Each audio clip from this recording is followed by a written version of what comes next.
Hello and welcome back to Talk About Strange. Today's all about Bigfoot. We got to get caught up with a few of these Bigfoot shares that I've gotten, and then next time I think we're going to do some UFO stuff that I have here. So these guys have been waiting patiently, and I want to get caught up with some of this and have a little bit of fun. So as far as updates go, as you guys can see, we've reached that 15,000 subscriber mark.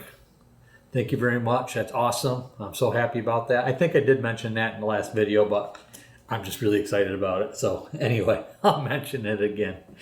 What do we got here? Oh, this is something I want to tell you. Whitehall, New York, the Bigfoot conference is September. I plan on going to that. We're planning on going to that. So let me know if you guys are going. Any of you guys, hopefully I'll get a chance to see you there. So that's going to be really cool. We're still working on the podcast stuff. We're not there yet, but we're getting there.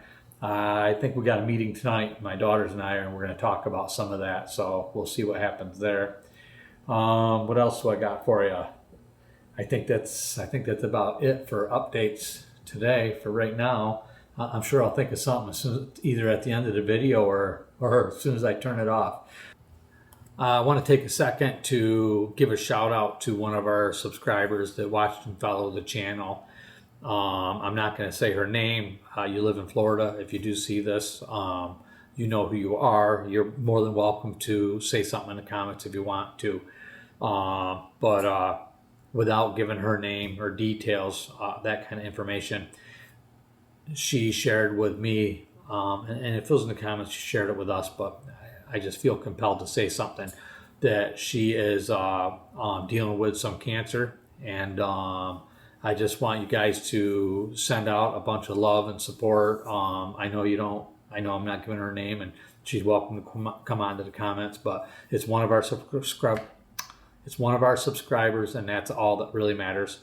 And we care about all of you out there, and want you all to feel good, and so I just want you guys to send out some love and prayers for her to have a speedy recovery. She said she enjoys listening to the stories that your stories help get her through the day and take her mind off the things that she's dealing with right now. So please do that. And we have one of our other subscribers messaged me also and told me that her beautiful little cat got killed by a car, and she's pretty upset, and she really loved her cat. So again, love and support from all of us out to you. You're not alone, and we care, and I'm really sorry to hear that. So you guys send out some prayers to her and love and support. So all right, she had a beautiful little white cat with blue eyes, and it's just a shame whenever we lose a pet like that. It's like losing a loved one. So, all right, but let's get started with this, and I'm going to try to keep these ones short. I got 1, 2, 3, 4, 5 of them I'm going to try to do. We'll see how it goes. All right, move my Talk About Strange mug up here a little bit out of the way. That out of the way. I had to take some notes, save a little time here. All right, this first one is John Summer, My Theory. Hi, Steve. I have been working on this theory for a while now, and I thought I would share and see what everyone else thinks too. You can use my full name, John Summer. I already did, John. Theory of a madman. Neanderthal Bigfoot connection. I got something to say about that. One of my favorite things to study and research is ancient history, next to cryptids. I often wondered what made Neanderthals go extinct, or did they? I have been watching different videos on women of different ethnic backgrounds having children fathered by male Bigfoot. The one video that got my gears in my head turning and made me start to connect the dots, as they say. It was a video about 3 male villagers captured a female Bigfoot, Zana. When they were able to do DNA testing on her and one of her sons, when the results came back, they were 100% human African. So I started thinking maybe the Neanderthals didn't go extinct. This is what I think. After the Homo sapiens finally got the upper hand in the Neanderthals and wasn't in trouble of going extinct themselves, eventually the Neanderthals moved away from where they wouldn't be close to the Homo sapiens. The Neanderthal bodies would go through adaptations over several generations, like probably becoming taller and more hairier, and a lot other adaptations depending on what type of environment they're living in. Evolutionary changes. Eventually becoming what we know today as Bigfoot.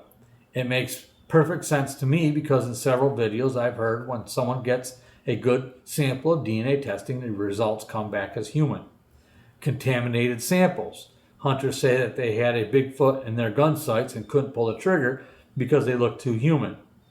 Plus, this has me thinking for some reason when people kill a Bigfoot and the government, they dispatch their agents to pick up the body ASAP, so no one person would be able to do any kind of testing and take samples from the body either.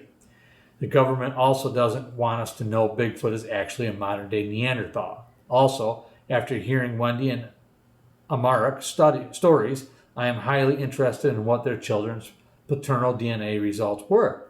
If they don't have to answer it on the channel, if it's okay with you, Steve, they can give them my email address.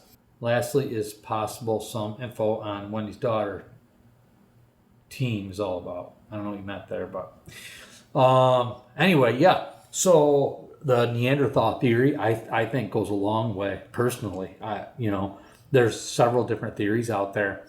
What did I just see? Oh, okay. So I just seen here recently. Darn it! I wish I can't think of exactly where it was offhand. I seen it on that they just found, or in a news link, they just found Neanderthal, Homo sapien bones together 45,000 years I think in Europe. 45. The dig site placed it on 45,000 years earlier than they anticipated Homo sapiens to be there in that area. So the Neanderthal DNA bones they found, and then they found the Homo sapien bones at a level that would place them at about 45,000 years. This is in Europe someplace, Germany, I think, something like that. And they found stone tools, which they didn't anticipate they didn't know were made at that time. So it kind of really changed a lot of stuff. And so they're working on those studies. It was in a pit that they were digging out, and settlement pit or whatever. And anyway, they couldn't get down to it before. They'd done early studies in 1930 or something like that, and they had stopped at this one big stone that they couldn't get out or whatever, get around. And so they'd stopped there. So recently they removed that stone and was able to dig down deeper and found this really wild information. So they actually were talking about the possibility of Homo sapiens and Neanderthals mating. And so, I mean, so there you go. I mean, I think that really speaks to what you're saying here a lot. I think there's a lot to it. So we'll see. I mean, we just continue to learn. Thank you for sharing that, John. I think that's really interesting. All right, what do we got here? Okay. Wolf. Gives me his name, but he says, call me Wolf. All right. My love saved my life, and the hairy man. Okay. Interesting enough. So, all right. So you got two stories in here. The first one is fairly long, and it goes a little deep into mating. So for now, until I get a chance to maybe look this over better, I'm going to go right to your second story. But I'll read your opening here first.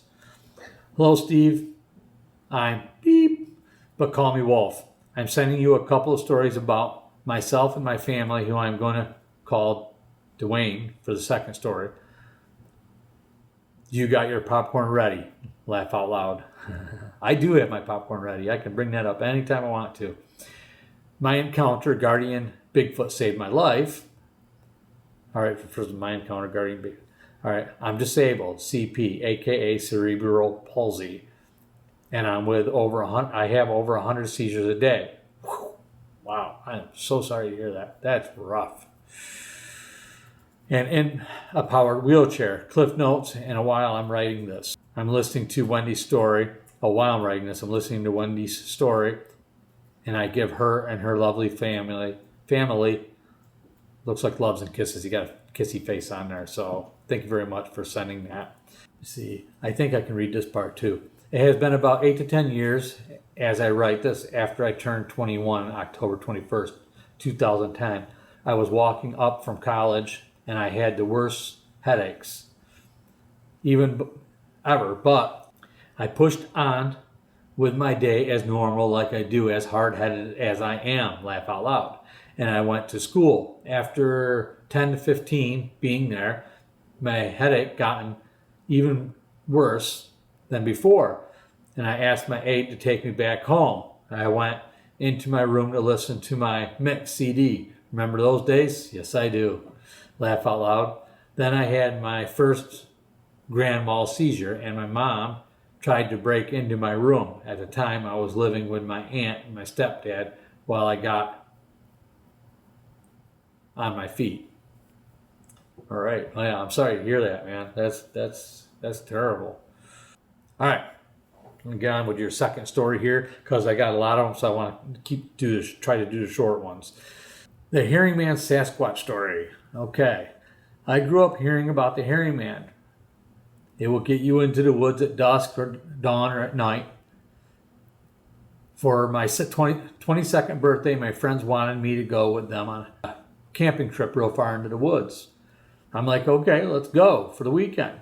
I took my gun and hunting and camping gear with me because I wanted to know where the good game trails are. I never go into the woods without my camping gear because you just don't know what you're going to run across out there or if somebody's going to get hurt, etc. I think about the second or third day, I woke up before everyone else did. I went into the living room where had been sleeping. I wanted to drink some coffee. While looking out a picture window, I saw it. The Sasquatch was looking in the picture window at me. Its face was dark brown with beet red eyes. It was showing its teeth like growling at me.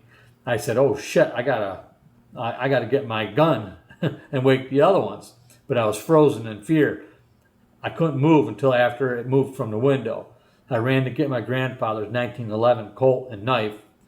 While locking up everything I could, I told everyone else to get their knives and any kind of weapons they could grab. They did grab their knives and guns. They kept looking out the windows, and I kept telling them to stay away from the effing window. No one knew exactly what the hell I was talking about, but they did do what I said. Afterwards, they told me I was white as a ghost. I bet you were white as a ghost. I mean, goodness gracious, that must have scared the daylights out of you. Yeah, thanks for sending that in. That's really neat. You hear a lot of stories about that. I mean, I guess it's a good thing I wasn't trying to pound on the cabinet and that, but just stopped in to check you guys out. Very interesting. Thanks for sending that. And I'll get to that other story here sometime. I'm just gonna have to go through it because it's long and it gets into a lot. So, but we'll get to it at some point here. Up next, I took notes this time. All right. Right here, right there. We're right next to it. Arizona Angie, possible Bigfoot sighting. Hi, Steve. It's been a bit since I wrote in. I did write you a thank you note regarding you reading my granddaughter's account of seeing my beloved dog, Cody, who came for a short visit from heaven, titled He Wasn't Just a Dog. Thank you again. Yeah, that was a sweet story. Everyday life has kept me busy, but I always have you and your channel in my mind. I want to keep sending you my stories and hope they get shared. I love hearing the stories from others. A month or so ago, my granddaughter decided she wanted to interview me about a possible sighting I had, what I believe was a Bigfoot. I believe I mentioned it to you in my very first story. If you recall, my first story with you was seeing my grandmother. You titled it Ghostly Granny, laugh out loud. So my granddaughter adamantly persisted on this interview. It was pretty cute and cut and dry, written beautifully. The beginning contains her views on Bigfoot. Her interview portion is short to the point, but this letter will become a little bit longer.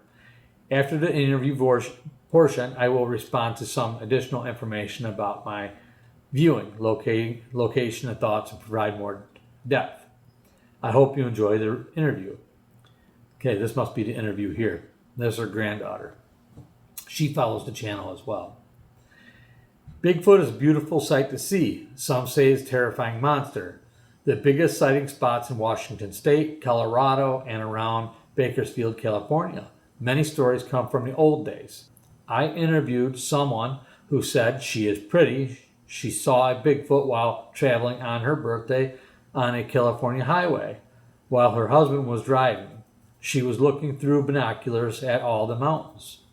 Upon looking upon a rock ledge, she saw a black figure standing on the ledge. Just as she saw it was turning to its left side. Then it started to step down off from the ledge. As it stepped down, it did not hold on to anything to support itself. After it took 2 big steps down, it turned to the left so it had its back to her. It then walked a few steps and disappeared behind a big boulder.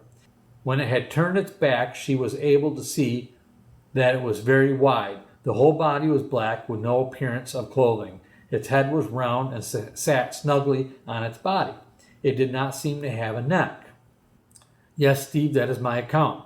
Here's the background to the sighting. This took place on a clear sunny October afternoon in 2017. On my birthday, my husband and I were heading west on Interstate 10 to California from Arizona. As my husband drove, I decided to try out my new binoculars I had bought in Washington State a few months earlier. Let me point out, I had no intention of looking for a Bigfoot, laugh out loud. I was just wanting to test the visual capability of the binoculars. They are small and lightweight. As I started viewing the terrain, I was very happy with the magnification. My sighting took place between Blythe, California, and a small area known as Chiriaco Summit. It is all desert terrain located in the Colorado deserts section of the Sonoran Desert. The rocky terrain I was viewing is actually full of big, beautiful boulders. I was hoping to see some type of wild, but wasn't having any luck.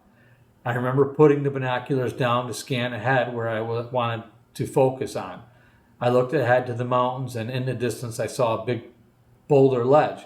It had to have been at least 2 to 3 miles ahead of in the distance. FYI, I'm not good at judging distances. I'm trying to learn how to judge my feet in yards. But laugh aloud, I do know it was miles ahead of me as I was viewing. So to the exact moment I saw the figure. The second before I inched my binoculars to gaze upon the boulder ledge, it must have been facing forward, directly towards me because I caught it just as it was turning its body to the left.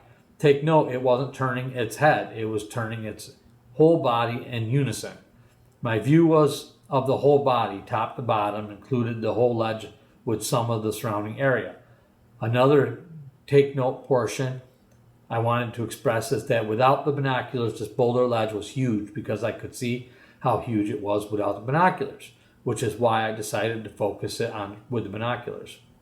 The figure appeared totally black or very dark brown from head to toe. The color was continuous throughout the body. No type of color changed that would indicate to me it was wearing any type of clothing. It appeared to move in a funny motion, almost mechanical. During its motion of turning then stepping down, it all seemed jerky and mechanical.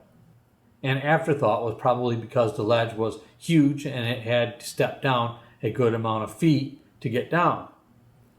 Now the wow moment for me was that it did not hold on to anything while doing it. I can't say for sure what I saw in that 3-second moment, but it didn't look like a person. Had I been able to view it as it was facing forward, I could have made a better decision. Years after this, upon experiencing another strange event in my life, I was frozen in fear, wanting to look out the window to see what I was hearing. A voice from within my beyond told me, "Don't look. You would not be able to handle it." The voice and what it said to me that day shook me, and I didn't look. Not having seen the face of what I saw brought back that voice. Maybe I wasn't meant to see its face for that same reason. Also, a footnote to the possibility of why I think I had a binocular sighting. I mentioned I had purchased the binoculars in Washington State. I had been in Washington for a few months before, about 2 months straight. During my stay, I researched online and on YouTube all the sighting areas.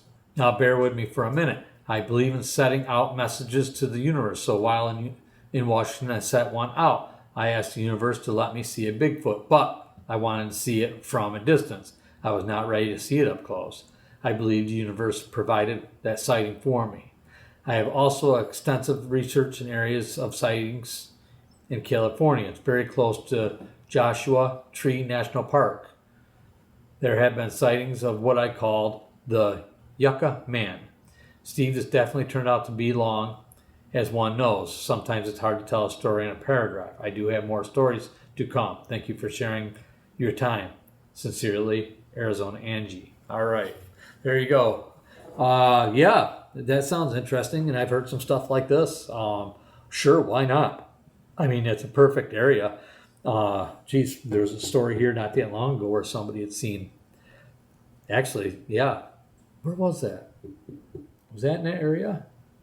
I don't know, but yeah, out somewhere around there, somebody had seen one. Same type of thing. It was way off in the distance on a hill, and that's why they were able to catch it. They had the backdrop there, and it just didn't quite blend in like they normally do.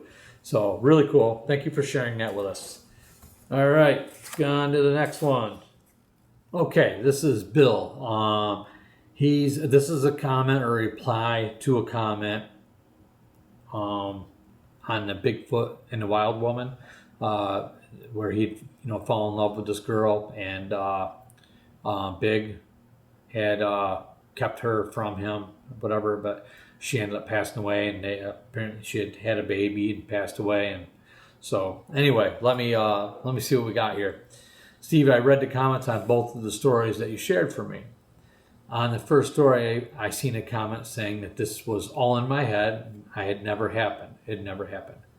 I'd like to address this. He has no idea how many times in the year and a half after this I laid in bed crying. I wish it was all in my head. To that man with the comment, I totally understand your disbelief. My wish for you is that you never suffer like that. God bless you.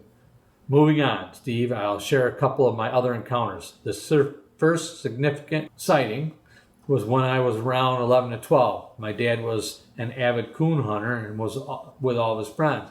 My dad had a red bone hunting dog that was his favorite. Now, he kept his dog chained up about 200 yards from the house. The dog house was between two oak trees.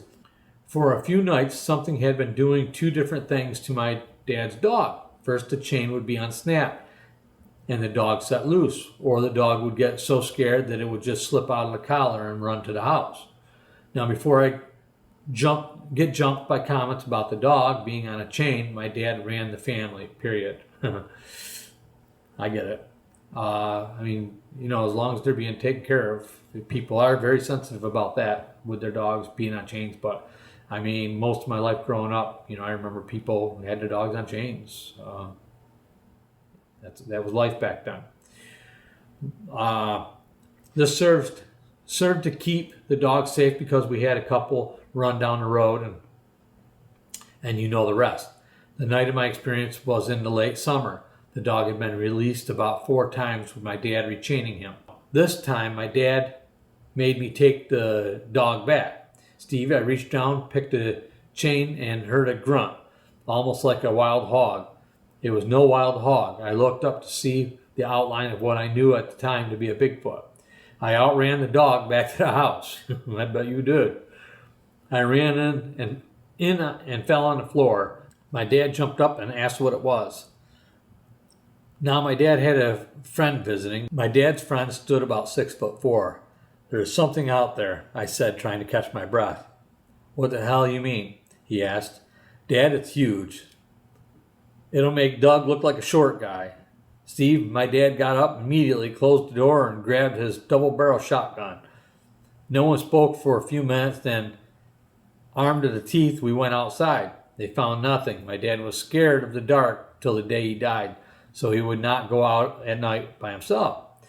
So I don't believe them when they say they found nothing. Anyway, things would move around the house. When we would come home, we'd find things ruffled through, but nothing was ever stolen. The next experience happened in 2015. Me and my brother was walking back to my house through the woods from a fishing trip. I seen the Bigfoot. I think it was the same one. My brother only caught a glimpse. He said, "Is that a bear?" "Yeah, a bear," I told him. Later that evening, I went back into the woods by myself. I could hear something talking to me in my head. I don't know the language. The closest I ever heard to it was Cherokee dialect. I never seen it again. In fact, I'm almost sure it left the area. Steve, I'm not sure if it's all linked to my time with Ferrara. I'd like to think that somehow she knows I'm okay. I read the comments. My heart was filled with so much love by all the love I got in the comments. I know it all seems impossible. I wish it was.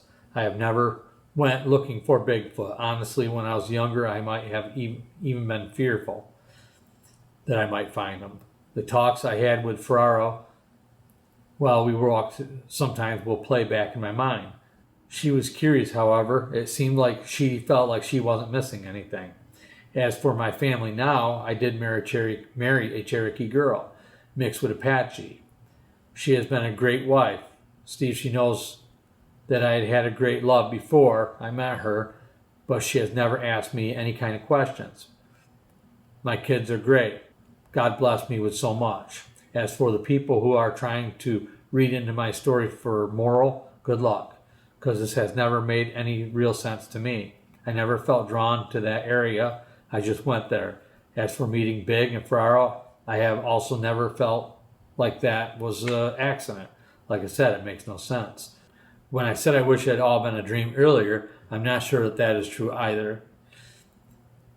As for differences in Bigfoot and Ferraro, I was only one generation and all Sasquatch characteristics went away. So who knows how many of the children of Sasquatch are out living with other things, actually walking amongst us. Finally, thank you for all your support. I hesitated to share my second story. I was afraid it'd be a bad idea, but now I'm glad I did. God bless you, Steve, and thank you. Going forward, I will be watching and listening to everyone's experiences because I have no way of knowing, but I think I'm linked to a couple. Anyway, take care, your friend Bill. Thank you for sharing that part of that story with us and the other stories. I'm sure the comments will be good on there. You know, there's only a few that do that. Most people are pretty supportive. So, all right, we're gonna get on. We got one more here before the candles burn out. All right, and this is a short one, but so this one is Jesse. We just did his story. It was missing a lot of periods of commas. We had a little bit of fun with that, but we got the story done. All right, this is his brother. And so let's get started with he has a Bigfoot story. So my brother, Jesse Martinez, gave me your email and told me to write you my experience. Unlike him, I will type you my story and try to use the proper punctuations. Laugh out loud. Thank you, I appreciate that. So my name is Moreau Martinez Jr. Back in 1999, my mother and I were traveling to Arizona to visit my brother. This was during the month of November. We were driving my mom's Chevy Winnebago Caravan. I was 24 years old at the time. It was only my mom and I. I can't remember the route or the road we were on, but we were driving through Oklahoma. It was dark, so it had to have been around 10 to 11 p.m. As we were driving, we seen something running around along the side of the highway we were on. At first, I didn't say anything to my mom. Then I noticed that she was also trying to focus on whatever it was. As we got up to it, this thing, I say thing because I didn't know what it was. We both looked out our side window. It was running on 2 feet alongside in long strides. Its hair bounced as the mane of a horse. The shoulders came to the height of the roof of the van. Now this was the big van, maybe 8 feet from the ground to the roof. We passed it at maybe 40 miles per hour because I didn't want to run across the path in front of us and hit it going about 70 miles per hour. As we passed it, my mom grabbed my arm as if she was frightened. I looked at her and asked, "What is it?" She said she thought it was a horse. I told her, "But Mom, it was running on 2 feet." She was shaking a bit, and she sat there and just said, "Well, then I don't know." I never told her what I thought it could have been, only because she was not a believer in those things like that. At least I didn't think so. But to this day, I believe we saw Bigfoot that night. Years after that, we were watching a show about Bigfoot, and there were sightings of Bigfoot in the Oklahoma area. This was the first and only time I have witnessed a Bigfoot. I truly believe it was a Bigfoot. Another story, this one is supernatural. I would travel from Elgin, Illinois to Chicago, Illinois to visit a friend. One night I was coming home at about 2 a.m., finding myself to be falling asleep behind the wheel. I came up behind a semi and still falling asleep. I was trying to stay my distance, but not sure if I fell asleep or what. But I opened my eyes just as I was going to slam into the back of the semi. Closing my eyes, I let go of the steering wheel and closed my arms in front of my face to prepare for the impact, but there was no impact. I looked up and grabbed my steering wheel. There was nothing in front of me. But when I checked my rearview mirror, the semi was directly behind me. Did I dream this all up? Did I go right through the semi? Did God make me invisible or make me able to travel through the semi? And I live to tell the story? I believe so. Hope you enjoyed my experiences, and I hope there was enough punctuations in here for you. Laugh out loud. Have a good night. Sincerely. All right. Mauro Martinez Jr. All right. Thank you for sharing that. Both great stories. That sounds like another story we had with the truck driver seeing a Bigfoot, but this running down the side of the road, I mean, what a wild thing that would have been to see. And yeah, I don't blame you. I mean, they say these things, especially that big, they're talking 850 pounds. You hit that with your van, you're probably going to crash. But anyway, to your second story, that's, that really hit me when I read that. When I was probably 16, I was working 2 jobs. I worked at Finger Lakes Racetrack, and I worked at this place called Spinco. So there was 2 full-time jobs, and I was getting pretty beat. I was tired, so I actually lived on the racetrack, which was quite a ways from the other job, and they had like bunkers there or whatever. So I was on my way back at night, and man, I could hardly keep my eyes open. I had what was that car? Oh, I had a Pontiac Ventura with a big block 400 in it. And I was going down this big straight run, and it's long. You know how that is, those long runs. So I'm going down this straight run, and I'm fighting to keep my eyes open, and I'm head bobbing, and I should have pulled over, but I knew I didn't have far to go. So I must have dozed off, and I rested my foot on the gas pedal, and I'm fighting, and I'm trying to shake it off, and I'm looking up, and I see him doing like 75, 80 miles an hour. I forget what it was. This car was fast. And I'm like, oh man, I'm trying to let off the gas, and I look, and I see the back of a tractor trailer truck stop. I see all the brakes are on. I mean, it was not far enough ahead of me. And then I snapped out of it. I slammed on the brakes, and I was skidding, and I was heading straight for it. There was no possible way that I was going to stop. So I took my foot off the gas, or off the brake, and I hit the gas, and I whipped it to the side of the road to miss it. And I brought it back. I hit the ditch. I was going sideways down the ditch. I hit the 4 corners, went over the top of the road, landed on the other side, heading for another car, whipped it away from that car, pulled off to the side of the road. I smoked then. First thing I did is shaking like this. I took a cigarette out, and I lit it, and I looked in the mirror. The truck was gone. The cars were gone. There was nothing there. None of them, not one of them. And they would have stopped. So I completely don't understand what happened, but I seen it bright and clear as day. It was the craziest thing. So I know exactly what you're talking about. I take it as a warning. Like, if you believe in those type of things, it was you're going to die if you keep this up warning. And so the very next day I went and quit the Spinco job. I stayed at the horse track. And, but yeah, wild, cool stuff. Okay, so that's it. We got through 5 stories. That's fantastic. Thank you guys so very much for joining me here today. I had a great time reading these. I think our next one, we got some UFO stories that we're going to share. And we got a lot more to come. So that's it for now. Enjoy. Take care of yourselves, and we'll see you again really soon.